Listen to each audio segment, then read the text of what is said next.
E aí, pessoal, vamos lá? Animados? Mais uma aula de física. Aí, que delícia, né? Física. Hoje nós vamos continuar a falar sobre termologia. Bem, a termologia, na verdade, ela tem aí algumas aplicações que são interessantes, né? Por que que ela tem algumas aplicações que são interessantes? Ela, na verdade, vai tratar das transformações, né, do calor em outras formas de energia. Só que isso aí é só no final, que é a termodinâmica, né? Então seria interessante que a gente desse uma revisada no que a gente já viu, né? Esse é um nosso terceiro encontro. Nós vimos aí a parte da termometria, que estuda as relações de temperatura. Então, a energia térmica, quando está condicionada num corpo, ela fica na forma de energia cinética média. A gente chama isso de temperatura. E aí, para a gente conseguimos medir a temperatura dos corpos através de uma forma indireta, mas nós usamos aí o termômetro, né? Bem, como a gente usa o termômetro, algumas escalas são possíveis. E aí, dentro da termometria, a gente fala sobre Celsius, Fahrenheit, Kelvin, né? A escala absoluta Kelvin e tal, e outras que a gente pode até criar. Entre um corpo quente e um corpo frio, há fluxos de energia, tanto do quente para o frio quanto do frio para o quente. É claro que a emissão de energia térmica está associada diretamente à temperatura. Quanto maior a temperatura, maior a emissão de energia. Então, entre esses dois corpos, como esse aqui tem uma temperatura maior, ele vai emitir mais e esse vai emitir menos. Mas há um fluxo, e esse fluxo é mais intenso do A para o B. Esse fluxo resultante a gente chama de calor. E os efeitos do calor, quando ele é direcionado a uma determinada substância, vamos pensar água, né? Então imagina que esse calor seja direcionado à água. Aí a gente estuda o que a gente chama de calorimetria, né? Então quando a gente pensa na calorimetria, a gente pensa quando o calor está direcionado a essa substância, ele pode fazer duas coisas, né? Ele pode variar a temperatura, a gente usa o calor sensível, lembra disso? Ou a mudança de estado físico, e aí o calor latente.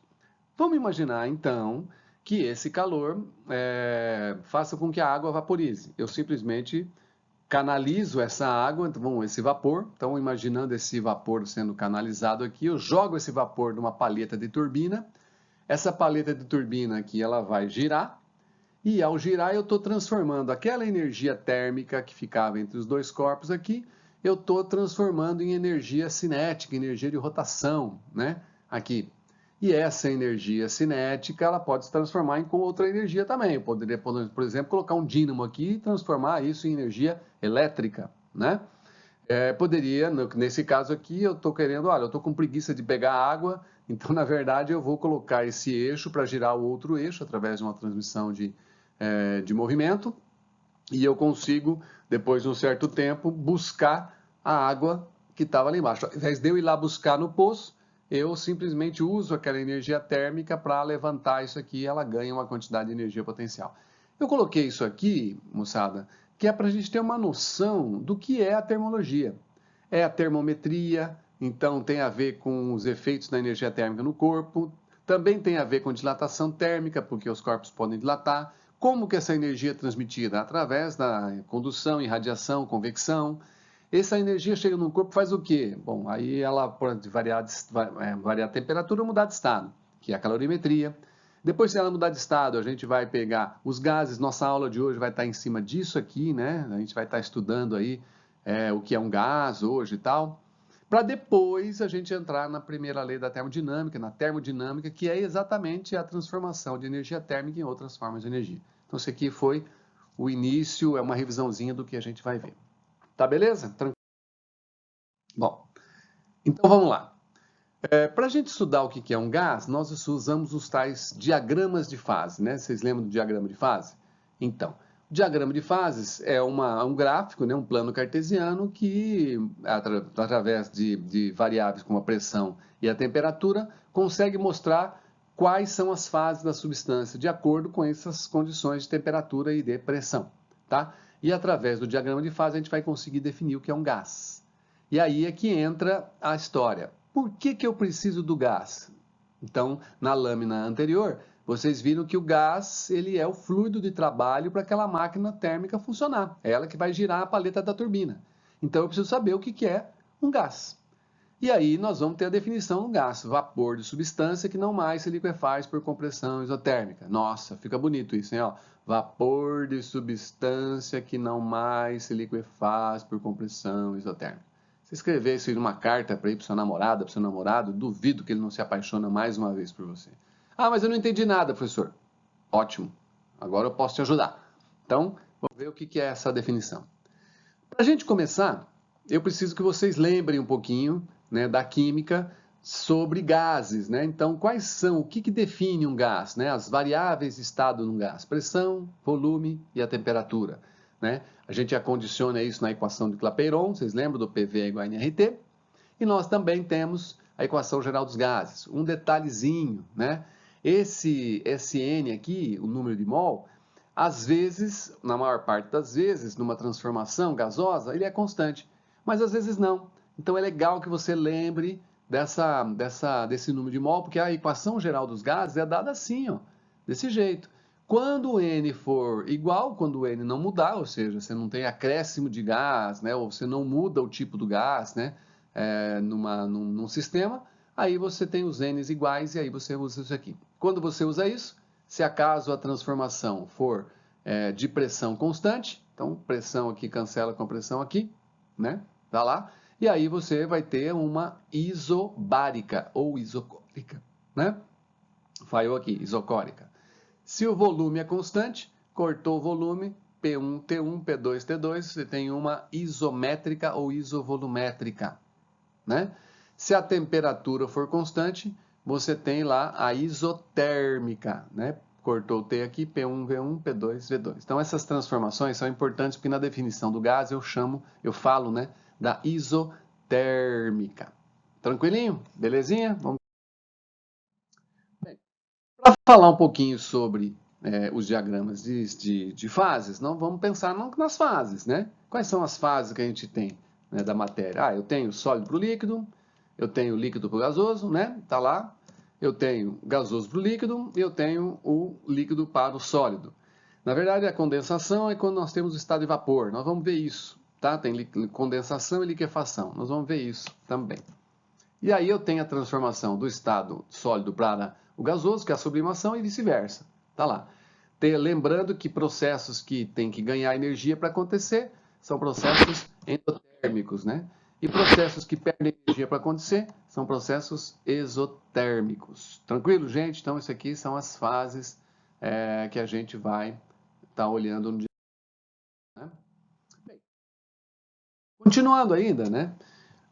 A fase da substância se encontra depende das condições de temperatura e de pressão. A gente falou isso, né? Então, na verdade, o que a gente vai ver é que naquele diagrama de fases, nós podemos encontrar a substância numa fase específica, ou em duas, ou até em três. A gente vai ver isso também, tá? Então, através do diagrama de fase, a gente... Isso aí. Tá lá, nosso primeiro contato com o diagrama de fases, né? São três curvas que dividem o espaço em três regiões, né? Que a gente tem ali. Região de estado sólido, então você tem lá um valor de temperatura, um valor de pressão. Se eu tiver esse valor de pressão, esse valor de temperatura, essa substância, que eu não sei qual é, está no estado sólido. Se eu tiver esses valores de pressão e temperatura, no estado líquido. Se eu tiver esses valores de pressão e temperatura, no estado gasoso, né? Tranquilo? Eu posso ainda ter o valor específico de temperatura e pressão, de cair um ponto exatamente nessa curva, eu vou ter uma transição entre sólido e líquido. Se eu tiver nesse ponto, líquido gasoso. Se eu tiver nesse outro ponto, sólido com líquido. Eu posso ter ainda as três fases acontecendo, né? Então aí eu tenho o chamado ponto triplo. Lembra disso? Vamos dar uma olhadinha nessas curvas, né? Como a gente viu, do sólido para o líquido tem aqui a curva de fusão. Do líquido para o gasoso eu tenho a curva de vaporização. E do sólido para o gasoso eu tenho a de sublimação. E aí eu tenho o ponto triplo aparecendo aqui. Ainda tem mais um pontinho chamado ponto crítico, né? A gente vai ver daqui a pouco. Voltando ao nosso diagrama, vamos dar uma olhadinha nisso aqui, ó. Observa que coisa interessante, né? Que tipo de transformação eu tenho de A para B? Tá passando do sólido para o líquido. Tá tendo uma fusão. Beleza. Então, uma fusão, ela é endotérmica. Mas ela pode passar do B para o A também, uma solidificação, aí ela é exotérmica. O que chama atenção aqui é que as duas foram feitas a pressão constante. Então, eu tenho uma fusão isobárica, né? Uma fusão isobárica. Ou de B para A, uma solidificação isobárica. Mas eu posso ter também de C para D, aí eu estou passando do líquido para o gasoso. De C para D, eu tenho vaporização, né? Que é o líquido gasoso. Isotérmica porque está mantendo a mesma temperatura, tá vendo, né? De D para C também isotérmica. Tá lá, mantendo a mesma temperatura. Lembrando que aqui eu tenho uma diminuição de pressão e aqui eu tenho um aumento de pressão. A gente chama de compressão, mas essa coisa da compressão é um problema. Ah, comprimiu, aumentou a pressão. Não, não é verdade. Comprimir é diminuir o volume. Então, isso é uma coisa importante que você não pode errar. Nem toda compressão está associado a um aumento de pressão. Você pode comprimir um gás e diminuir a sua temperatura mantendo a pressão constante, tá? Então, você tem que tomar cuidado com isso aí. Então, no nosso caso, nós vamos comprimir numa diminuição de volume, aumentando a pressão. Então, eu tenho de D para C, eu tenho uma compressão isotérmica. Lembra da definição de gás que a gente falou? Então, aqui eu tenho uma compressão isotérmica, está passando do estado gasoso para o estado líquido. E eu posso fazer isso em qualquer lugar aqui, ó. Do gasoso para o líquido, eu posso fazer em qualquer lugar aqui, ó. Tá lá, né? Tá lá, estou passando, comprimindo isotermicamente, e eu pego essa massa gasosa e vira líquida. Mas eu posso fazer isso até essa linha aqui, ó. A partir dessa linha, eu não consigo mais fazer isso. Se eu pegar um ponto aqui e comprimir isotermicamente, eu não vou chegar nessa fase aqui, ó, porque a fase líquida está aqui, ó. Então, eu não vou conseguir, por compressão isotérmica, liquefazer essa massa gasosa. Então, a gente diz, até essa linha, até essa temperatura crítica, o estado, a fase é gasosa, mas a gente chama de vapor, porque eu consigo, através de uma compressão isotérmica, liquefazer.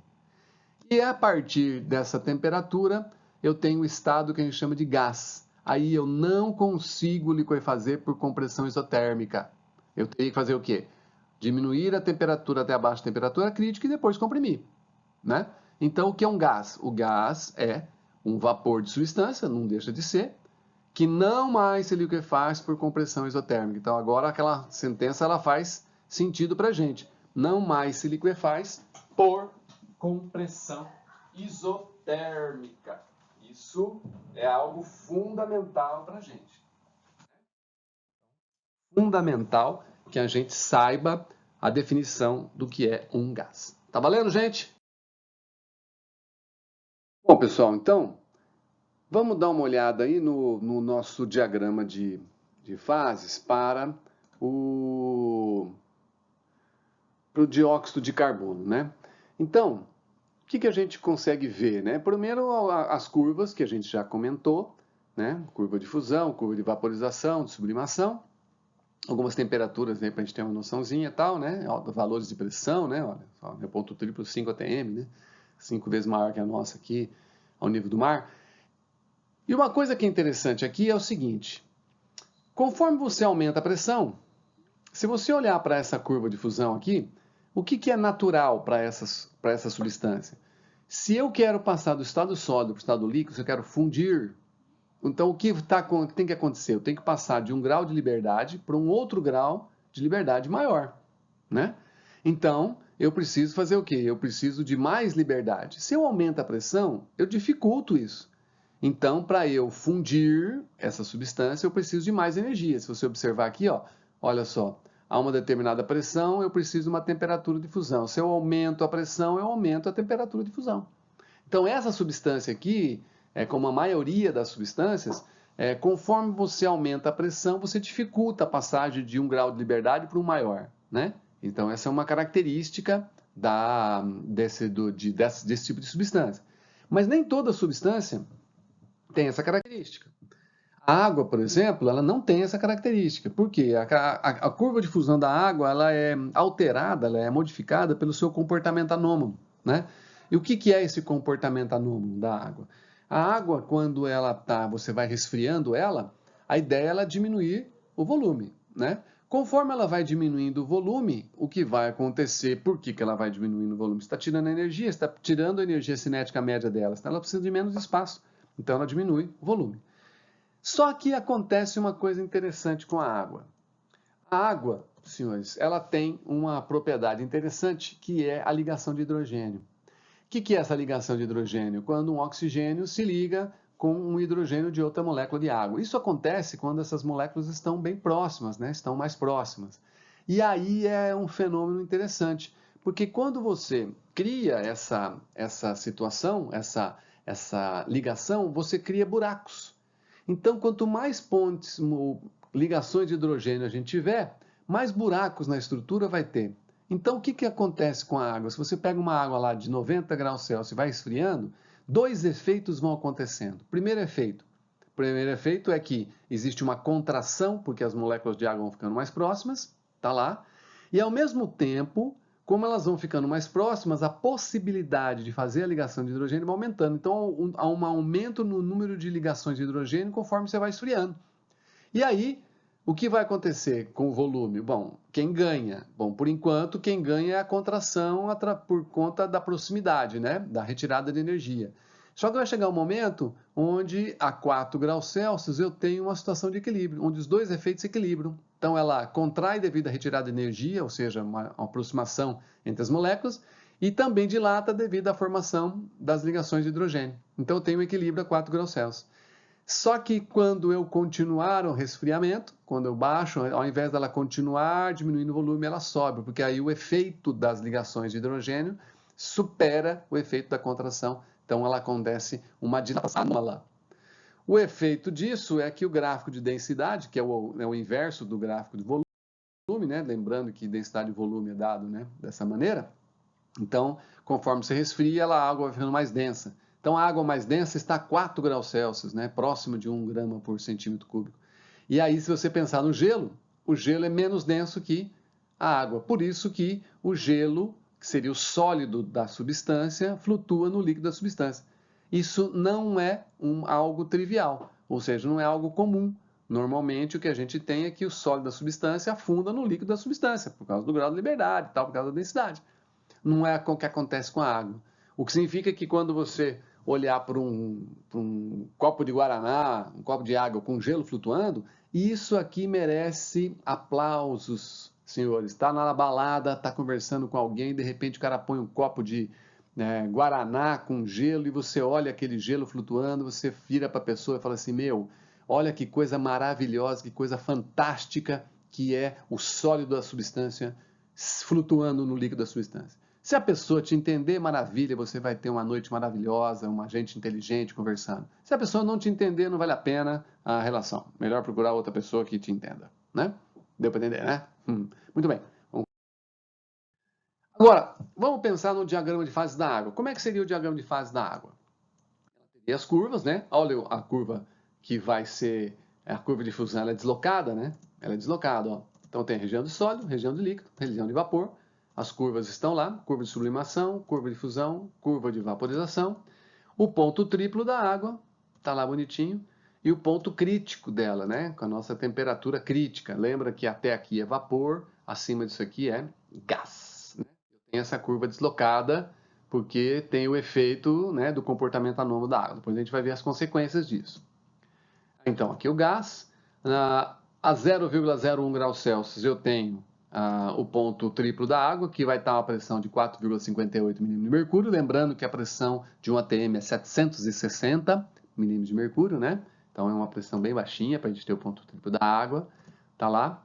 E o que vai acontecer é que essa temperatura para você obter o gás é 374 graus Celsius a uma pressão de 218 atm, ou seja, gasta-se muita energia para ter gás de água.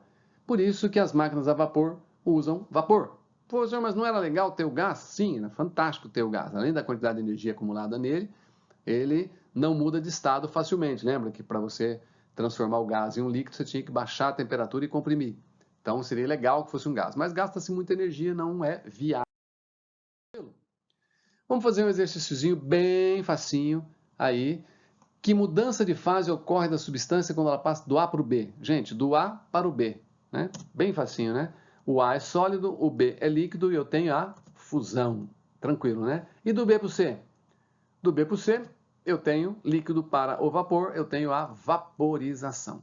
Bem tranquilo, bem fácil, então isso aí, fácil porque vocês estão estudando, estão assistindo às aulas de física aí, né? É fácil por causa disso. Um outro exercício mais interessante é, no diagrama de fase da água, então, tá cá, as temperaturas de TA e TB representam o quê? Lembra que eu falei da pressão normal aqui?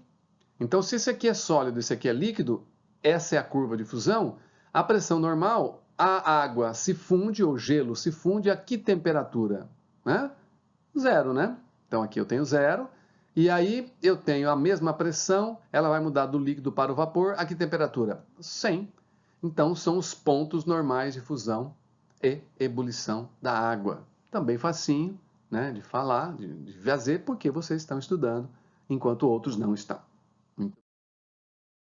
Assim, para a análise do diagrama de fase do dióxido de carbono e da água, observa-se que a curva de fusão ela é deslocada, né? Ela tem algumas peculiaridades.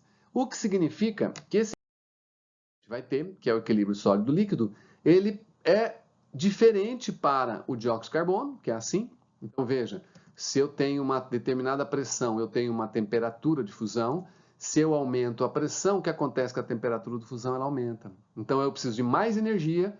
Por quê? Como eu disse, né? Aumentei a pressão, ou seja, eu não estou facilitando para o sólido virar líquido. Então, ele precisa de mais energia.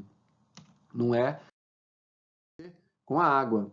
Por conta do comportamento anômalo da água, você tem lá uma determinada temperatura, uma determinada pressão. Se eu aumento a pressão, eu diminuo o ponto de fusão.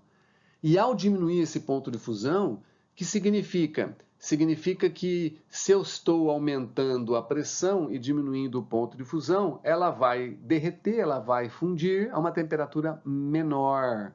Isso tem alguns efeitos fantásticos, que é o efeito Tyndall, né? O John Tyndall fez essa experiência bastante interessante. Como é que é? Você pega um fiozinho de guitarra, se quiser reproduzir na sua casa, é bem legal. Coloca uns pesos, né, garrafa PET, alguma coisa parecida com isso, e você, ao colocar esse fiozinho sobre o gelo, ele vai aumentar a pressão. Como ele vai aumentar a pressão? Vamos imaginar, esse gelo estaria aí a menos 2 graus Celsius, né? E aí, a menos 2 graus Celsius, eu coloquei aqui esse fiozinho e aumentou a pressão. Então, se o gelo se funde a zero, a pressão normal, se eu aumento a pressão, ele se funde a menos. Vamos imaginar que ele cai para menos 2. E ao cai para menos 2, ela se funde, derrete, vira água, o fiozinho passa. Depois que ele passou, alivia a pressão, a menos 2 graus Celsius, a pressão de 1 atm, ela volta a ser sólida. Então ela vai passando, esse fiozinho vai passando por completo, cada vez ele aperta, derrete, passa, aperta, derrete, passa, mas volta a solidificar aqui em cima porque volta a pressão normal. Então todo o fiozinho passa e o gelo não se rompe. Se a gente observar, as pistas de patinação têm um efeito bem parecido com esse, né? Você pisa, né? Porque aqueles patins são em forma de faca, né? Então lembra que diminuindo a área você aumenta a pressão. Então aqueles patins em forma de faca, eles acabam facilitando, né, o derretimento daquele gelo, e aí o que vai acontecer é que você vai deslizar mais sobre um mix aí, né, de gelo, de sólido e líquido, então facilita, diminui o atrito e você consegue deslizar facilmente, né? É claro, para que esse efeito aconteça, você tem que ter, se não me engano, 260 e poucos quilos para isso acontecer. Então não é qualquer pessoa que vai fazer o gelo derreter daquela forma, né? Mas existe o efeito sim. Então, vamos pensar um pouquinho nesse equilíbrio agora, não do sólido para o líquido, que nós já falamos do efeito Tyndall, vamos falar um pouquinho do equilíbrio do líquido-vapor. Então aqui é a curva de vaporização, para a maioria das substâncias, né, para todas as substâncias que eu me lembre, tem essa curva de vaporização dessa forma, né, não é deslocada como a curva de fusão. Aliás, só para relembrar um pouquinho, aquela curva de fusão, o comportamento anômalo da água, ele não é só para a água, tá? Então, o ferro, o bismuto, o antimônio, eles também têm um comportamento anômalo, onde no resfriamento, ao invés dele diminuir o volume, ele aumenta o volume, né? Então, é uma das explicações de você colocar a garrafa de cerveja ou de guaraná, a latinha de guaraná, cerveja não, né? Chato. A latinha de guaraná no congelador, e aí ela estourar. Por quê? Porque está diminuindo a temperatura, ela aumenta o volume e aí estoura tal. Muito bem. E o ferro também faz isso. Só que, óbvio, né, o ferro não é pelas ligações de hidrogênio, né? Bem, mas a mudança de líquido para vapor, essa parece que todas elas têm a mesma curva, né? E se tem a mesma curva, o que vai acontecer? Conforme você aumenta a pressão, você aumenta a quantidade de energia que tem que ter para vaporizar. Meio óbvio, né? Está líquido, vai passar para um grau de liberdade maior, se aumenta a pressão, dificulta a passagem do líquido para um grau de liberdade maior. É bem interessante que, dependendo do lugar onde você está, por conta da pressão, você tem a temperatura de vaporização diferente, né? A temperatura de ebulição um pouco diferente. Então, a gente consegue aí alguns exercícios bem interessantes, onde a altitude, porque a altitude, né, quanto mais alto, mais rarefeito, ou seja, a pressão atmosférica é menor, então você tem temperaturas de mudança de estado, né, de vaporização diferente, né? Então, tomar cuidado. Vamos ver um exemplozinho bem tranquilo, né? Então você vê ao nível do mar, a água ferve a 100 graus Celsius. Se a gente pensar em São Paulo, já 760, 98. Se a gente for pensar em Brasília, 1170, 96. Se a gente pensar em Quito, já é uma altitude considerável, 90 graus Celsius, né? Se a gente pensar lá em La Paz, quase 4.000 metros, 87 graus Celsius. Então, lembrando, quanto mais se sobe, menos ar tem e a pressão atmosférica diminui. Para vocês terem uma ideia, lá no Everest, nós temos uma pressão de 240 milímetros de mercúrio, o que significa, né? Lembrando, ao nível do mar tem 760, então lá a pressão, o ar é bem rarefeito, né, tal. E a nossa vaporização acontece a 71, 70 graus Celsius, né? O que significa que você não vai conseguir cozinhar um ovo lá com a panela aberta de jeito nenhum, né? Porque para cozinhar um ovo você tem que estar com a água a uma temperatura bem alta para cozinhar ele, né? Então você não vai conseguir. A não ser que você queira muito cozinhar um ovo no Everest, não é o caso. Se quiser, leva uma panela de pressão, né? Mas não, melhor não, leva cozido já, que é mais fácil, né? Mas é só para a gente lembrar que quanto mais alto, menos pressão, quanto menos pressão, menor é a temperatura de ebulição, de vaporização, tá? A vaporização ela é constituída de três fenômenos, né? O fenômeno da ebulição, que é forçada quando você fornece energia, o de evaporação, que acontece devido à ação mecânica do ar, e da calefação, que é mais rápida, né? Isso a gente vai falar ainda um pouquinho. Pensando então, já que eu falei do panela de pressão, né? Por que a panela de pressão ela é interessante? Cozinha menos tempo, cozinha mais, né? Então, uma explicaçãozinha que sempre cai em vestibular, é importante a gente dar uma olhadinha nele, né? Qual é o lance da panela de pressão? Se a gente observar esse gráfico, então vamos lá. A pressão de 1 atm, eu tenho a temperatura de ebulição 100 graus Celsius. Então, se eu tivesse essa panela destampada, eu teria o alimento, eu quero cozinhar uma carne de panela, quero fazer uma batata, alguma coisa assim. A ideia, né, por que a carne de panela? Ela é bem dura, né, se você fritar tal, ela é bem dura. Mas se você cozinha, ela fica, nossa, super molinha, super, né, você aperta, ela facilmente sai, né, desfia rapidinho. Qual é o lance da pressão, então? Na verdade, essas carnes um pouco mais duras, elas têm um pouco mais de gordura entre as suas fibras, né? E se você fritar, essa gordura fica ali e ela dificulta, né, esse corte. Quando a gente coloca a carne na panela de pressão, a gente coloca um pouco de água. Então a água vai esquentando e ela vai fornecendo energia para aquela carne, aquela gordura ela vai derretendo. Quanto mais tempo e quanto mais alta a temperatura ficar em contato com a carne, mais aquela gordura derrete, fica aquela na água mesmo, né, que dá aquele sabor maravilhoso e tal. E o espaço que a gordura estava fica livre, então a carne ela fica porosa, ela fica, né, com os buraquinhos no meio, por conta da gordura ter saído. Então, se eu tiver aquela carne a uma pressão com a panela destampada, eu chego no máximo a água até a 100. Por quê? Porque se eu elevar mais a temperatura, vai virar vapor. E aí, com a panela destampada, o vapor vai embora. E não fica na carne. Então, né, não tem como a carne ter contato com isso aí. Mas se eu tampar, o vapor vai tentar sair, não vai conseguir sair, e a pressão interna aumenta. E se a pressão interna aumenta, olha que legal, pressão interna aumentando, a minha temperatura de vaporização vai para, vamos pensar aqui, 4 atm, vai para 140, um exemplo, né? Pô, imagina, eu quero que a água fique a 120. Se eu ponho a pressão de 1 atm, a pressão de 1 atm, água a 120 já é vapor. Mas com a panela de pressão tampada, uma temperatura de 120, ainda tenho água no estado líquido, ó. Tá vendo, ó? Então, a panela de pressão aumentando a pressão, eu continuo, ao invés de eu vaporizar a água continua líquida, mas ela continua líquida a uma temperatura maior. Então, aqui eu tenho água líquida a 120 graus Celsius. Então, essa água líquida a 120 graus Celsius em contato com a carne ou com a batata é responsável por cozinhar os alimentos em menos tempo e também cozinhar mais. Deu para entender? Tranquilo, gente? Isso aí cai em vestibular, hein? Ó, presta atenção, tá bom? Então, tá lá. Os nossos 2 pontos, eu peguei aqui a 120, aqui está no estado de vapor e aqui está ainda no estado. Bem, falando em pressão dentro de uma panela, vamos falar um pouquinho sobre essa pressão máxima de vapor, porque isso aí às vezes é um problema na hora de prova de vestibular também. O que é essa pressão máxima de vapor? É a maior pressão que se encontra dentro de um recipiente quando você provoca essa vaporização. Então, vamos pegar um pouquinho de água, 20 graus Celsius, com uma pressão zero, né, vácuo. O que vai acontecer? Pô, se é vácuo, a ideia é essa molécula de água, não tem pressão sobre ela, né, ela virar vapor, né, cara? Não tem ligação, né, que aguenta. Ela vai passar um monte de molécula para o estado de gasoso. Só que conforme vai aumentando o número de moléculas no estado gasoso, vai deixando de ser vácuo, vai tendo um vapor de água aqui. E vai chegando o quê? Vai tendo mais vapor, vai aumentando a pressão. Vai chegar uma hora que a quantidade de moléculas que saem, vai ter moléculas que vão voltar para a água também, então vão se condensar. Então você aumenta radicalmente, né, no início, então você tem um aumento grande de moléculas que vão passar para o estado gasoso, mas depois de um certo tempo ela vai se equilibrando, de repente a pressão não aumenta mais. Então, quando a pressão não aumenta mais, a gente diz, olha, essa aqui é a máxima pressão de vapor que eu consigo nessas condições.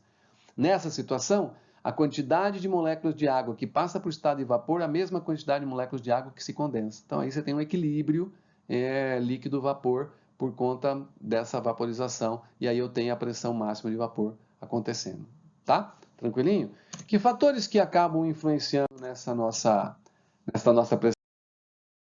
Bom, primeiro, o que a gente tem com certeza é o tipo de substância. Então, se eu tiver água a 20 graus Celsius, eu tenho uma pressão máxima de vapor. E aí, se eu tiver o éter, como ele é mais volátil, ele favorece essa pressão, né? Quanto mais volátil, mais partículas tendem a se desprender do estado líquido e passar para o estado gasoso. Então, a pressão máxima de vapor vai ficar cada vez maior. Então, um dos fatores que influenciam a pressão máxima de vapor é o tipo de líquido que você tem, né? Lembrando que os líquidos mais voláteis, né, mais uma vez, possuem a maior pressão máxima. Outra coisa que define é a temperatura inicial, né? Se eu tenho uma água a 27 graus Celsius, eu tenho uma energia cinética aqui, né, que mede uma temperatura que está fazendo com que as moléculas de água estejam agitadas. Com uma temperatura um pouco maior, eu tenho maior probabilidade dessas moléculas de água saírem, né, romperem essa ligação do estado líquido e passar para o estado gasoso. Então, claro, né, uma água mais quente, ela vai ter uma maior possibilidade de vaporizar essa água. E quanto mais água vaporizar, maior a pressão máxima de vapor. Então aí, lembrando, né, nos dias quentes aí, você tem um aumento drástico, né, na pressão máxima de vapor e aí acontecem as precipitações, né? Temperatura que se encontra o líquido, está lá, mais um processo interessante que a gente pensar na pressão máxima de vapor. Beleza? Aí, nós temos algumas coisas que são interessantes, que é, quando a gente fala em pressão máxima de vapor, a gente fala do fator de temperatura e de pressão, né? Então, lembra, professor, mas como é que eu vou encontrar as pressões máximas de vapor? Gente, aí é que entra o grande lance na hora da prova de vestibular. As pressões máximas de vapor são aquelas que estão no nosso diagrama de fases. Então, quando você tem a curva de vaporização, para essa temperatura, a pressão máxima de vapor é essa P1.